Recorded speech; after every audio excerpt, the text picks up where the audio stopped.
Hello students. इस presentation में हम उन लैंडफॉर्म्स की बात करने वाले हैं जो कौन बनाती है, जो सी वेव्स की वजह से बनते हैं।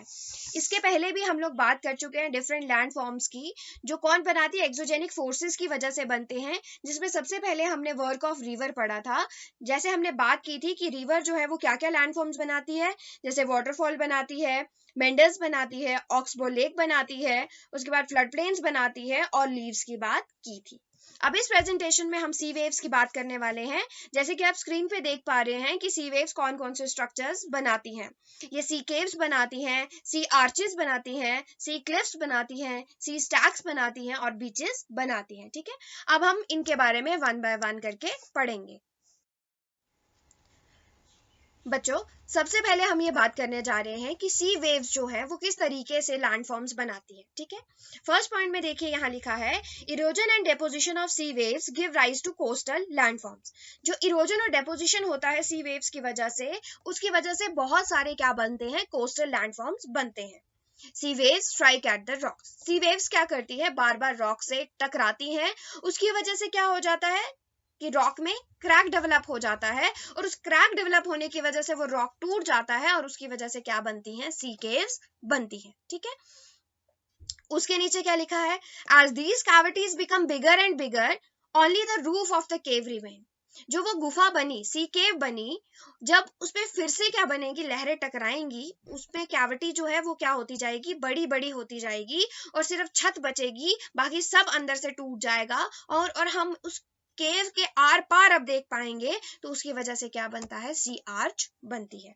और लास्ट में आपको यह बताया गया है कि erosion breaks the roof only wall left. जब इरोजन पूरे का पूरे हो जाता है, पूरा छत भी टूट जाता है, सिर्फ क्या बचती है, दीवार बचती है, तो उसकी वजह से क्या बनते हैं, सी स्टैक्स बनते हैं। ठीक है, अब हम इसको इस डायग्राम से समझेंगे। अगर आप ये डायग्राम देख पा रहे हैं तो इसमें देखिए, ये समुंदर है और ये समुंदर में एक पत्थर है। ठीक है, समुंदर की लहरें जब इस पत्थर से बार बार टकराएंगी तो उसमें कैविटी बन जाएगी, उसमें क्या हो जाएगा, क्रैक डेवलप हो जाएगा। जब ये क्रैक डेवलप हो गया तो ये ब्लैक कलर का एक हॉलो सी स्पेस उसमें बन जाएगी। इसको हम क्या बोलते हैं, सी केव बोलते हैं, मतलब गुफा बोलते हैं। गुफा टाइप स्ट्रक्चर जो है उस पत्थर में बन जाएगा। लहरें तो चुप बैठेंगी नहीं, लहरें फिर भी क्या करेंगी, उस पत्थर से टकराएंगी, बार बार टकराएंगी। जब उस गुफा में जाके भी उससे बार बार टकराएगी तो हमें क्या हो जाएगा, ये गुफा पीछे तक जाती जाएगी और आर पार बिल्कुल उस पत्थर के हमें दिखाई देना शुरू हो जाएगा। सिर्फ रूफ ऊपर से बचेगा, सिर्फ हेडलैंड बचेगा, और बाकी वो पूरा पत्थर क्या हो जाएगा, आर पार टूट जाएगा। जैसे आप इसमें देख पा रहे हैं, ये कैविटी केव की ओर बढ़ी, हम पूरा आर पार इसके देख पा रहे हैं, और सिर्फ सिर के ऊपर इसके छत है, हेडलैंड है। इस तरह के स्ट्रक्चर को क्या बोलते हैं, सी आर्च बोलते हैं। ठीक है, आई थिंक ये आपको समझ आ गया होगा। उसके बाद जब ये रूफ को भी बार बार लहरें हिट करेंगी, जो इसके सिर पे छत है, इसको भी बार बार लहरें हिट करेंगी, तो ये छत भी क्या हो जाएगी, टूट जाएगी। एक टाइम ऐसा आएगा ये छत भी टूट जाएगी, सिर्फ क्या बचेगी, एक वॉल बचेगी, और इस वॉल को क्या बोलते हैं, सी स्टैक बोलते हैं। आई थिंक आपको समझ में आ गया होगा कि सी केव्स कैसे बनती हैं, सी आर्चेस कैसे बनती हैं, और सी स्टैक कैसे बनते हैं।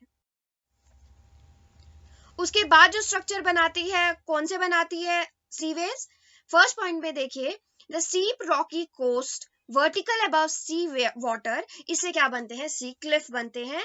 और जो वेव्स डिपॉजिट करती है सेडिमेंट्स अपने शोर्स पे, उसकी वजह से बीचेस बनते हैं। ठीक है, फर्स्ट वाली फिगर में देखिए, फर्स्ट वाली फिगर में आपको क्या दिखाई दे रहा है, ये एक बहुत बड़ा सा क्या है, समुद्र की साइड पे एक पत्थर है। ठीक है, उसमें एक छोटी सी आर्च भी बनी है, अगर आप ध्यान से देख रहे हैं तो ये आर्च एक बनी हुई है। ठीक है, अब ये जो येलो कलर की ये जिगजैग लाइन है, क्या डिपिक्ट कर रही है कि समुद्र की लहरें कभी चलेंगी, सालों साल चलेंगी, उसको हिट करेंगी, और एक ऐसा टाइम आ जाएगा कि इस जिगजैग लाइन के आगे वाला पोर्शन जो है वो क्या हो जाएगा, गिर जाएगा। ठीक है, ये क्योंकि वेव्स बहुत स्ट्रांग होती हैं, इसकी वजह से जो है वो क्या हो जाएगा, ये आगे वाला पत्थर पूरा गिर जाएगा। अब क्या बचेगा, सिर्फ जो ये एक बाउंड्री है ये बचेगी, जो सीधे सी वाटर के ऊपर होगी, और यहाँ पे खड़े होके हम यहाँ के नजारों का मजा भी ले सकते हैं। तो इसको क्या बोलते हैं, सी क्लिफ बोलते हैं। आई थिंक आपको समझ में आ गया होगा सी क्लिफ क्या होता है। लास्ट जो हमारा फॉर्मेशन है वो है बीचेस। अगर आप बीचेस को देखोगे तो बीचेस जो है बहुत ही खूबसूरत होते हैं, बहुत ही सुंदर होते हैं, ठीक है। वो कैसे बनते हैं? समुंदर की लहरें जब किनारों पे आती हैं, समुंदर की लहरें, ये देखिए किनारों पे आ रही है, अपने साथ मिट्टी ला रही है, अपने साथ सेडिमेंट्स ला रही है और यहाँ पे डिपॉजिट कर रही है, और ये वापस चली जाती है, मिट्टी यहीं पे रह जाती है, तो ये क्या बनाती है? बीचेस बनाती है, ठीक है।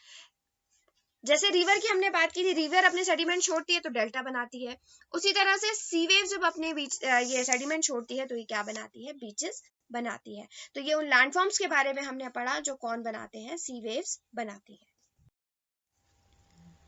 नेक्स्ट देखिए, नेक्स्ट अब हम पढ़ेंगे वर्क ऑफ आइस क्या होता है, कि बर्फ का क्या काम होता है, बर्फ की वजह से क्या बनते हैं। फर्स्ट पॉइंट में देखिए ग्लेशियर्स बनते हैं। ग्लेशियर्स आपको पता है वो माउंटेन्स हैं जो हर टाइम किससे ढके होते हैं?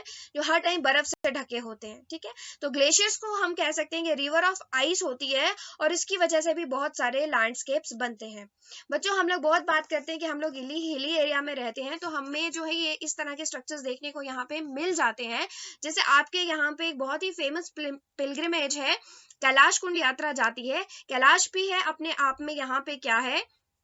वो एक ग्लेशियर है जो हर टाइम बर्फ से ढका रहता है, और वहां पे कभी भी बर्फ मेल्ट नहीं होती है। तो अगर आप देखोगे गर्मियों के मौसम में क्या होता है, जो भी बर्फ जमी हुई वहां पे होती है, जब वो बर्फ पिघल जाती है उन पहाड़ों पे, तो छोटी छोटी सी क्या बन जाती है? लेक्स बन जाती है, बहुत ही ब्यूटीफुल लेक्स बन जाती है वहां पे। अगर आप लोगों ने कभी पिक्चर देखी होगी कैलाश कुंड की तो आपको समझ में आ जाएगा, वहां पे भी एक क्या है? बहुत सुंदर सी लेक है, जो किससे बनती है? जो इन ग्लेशियर्स की वजह से बनती है, ठीक है। तो सबसे पहले हमने क्या बात की कि ग्लेशियर्स की वजह से क्या बनते हैं? ग्लेशियल लेक्स बनते हैं। आप यहाँ पिक्चर में देख पा रहे हैं कि ये ग्लेशियर है एक, जो हर टाइम बर्फ से ढका रहता है, और इसके आगे क्या है? ये एक लेक है जिसमें पानी है। जब सर्दियां होती हैं तो इस लेक में भी आइस जमा होती है, लेकिन जैसे थोड़ी थोड़ी सी गर्मी आती है तो ये पिघलना शुरू हो जाती है, और ये क्या करती है?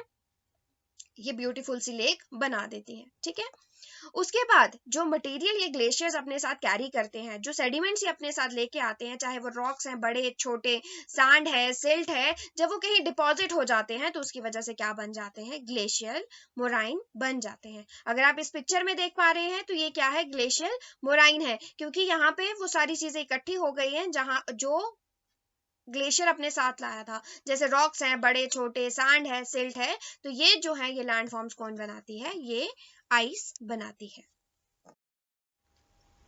At the end of this chapter, सबसे लास्ट में आपका है वर्क ऑफ विंड, कि अब विंड क्या काम करती है। तो बच्चों देखिए फर्स्ट पॉइंट में, most of the landforms that wind makes is in the desert. बहुत जो मैक्सिमम लैंडफॉर्म्स विंड बनाती है वो कहाँ बनाती है? डेजर्ट में बनाती है, रेगिस्तान में बनाती है। क्यों बनाती है? क्योंकि रेगिस्तान में ही सबसे ज्यादा मिट्टी होती है और वहीं पे ज्यादा लैंडफॉर्म्स बनते हैं। तो ये क्या बनाती है? Due to erosion and deposition in the desert, जिसकी वजह से क्या बन जाते हैं? मशरूम रॉक्स बनते हैं। फर्स्ट वाली डायग्राम को आप देखिए, यहाँ पे आपको दिखाया गया है कि मशरूम रॉक जो है वो किस तरीके के दिखते हैं। अब ये बनते कैसे हैं? जब हवाएं क्या करती हैं? इरोजन और डेपोजिशन करती है डेजर्ट में, तो मशरूम रॉक बनते हैं। देखिए हवा चलेगी तो वो रॉक के लोअर पोर्शन को बार बार हिट करेगी। जोर के तूफान जब चलते हैं तो वो अपने साथ सब कुछ उड़ाते हैं, तो यहाँ पे क्या है? ये बार बार इसके लोअर पोर्शन को हिट करेगी और यहाँ से क्या करेगी? सारा मिट्टी उड़ा के ले जाएगी कहीं और।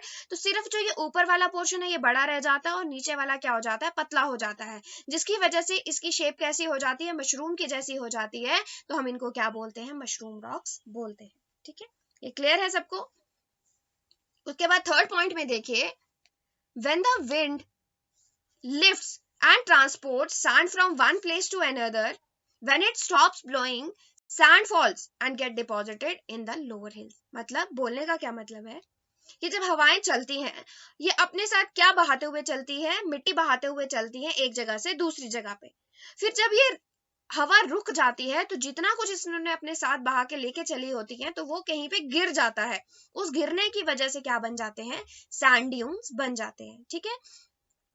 सेकेंड वाली पिक्चर में देखिए, हवाएं चल रही हैं अपने साथ मिट्टी उड़ा के लेके जा रही हैं। जब मिट्टी कहीं पे गिर जाएगी तो हवा रुक गई, मिट्टी गिर गई, तो इस गिरने की वजह से क्या होता है? ये सैंड ड्यून्स बन गए, छोटे छोटे टीले जैसे जो है मिट्टी के बन गए, इनको क्या बोलते हैं? Sand dunes.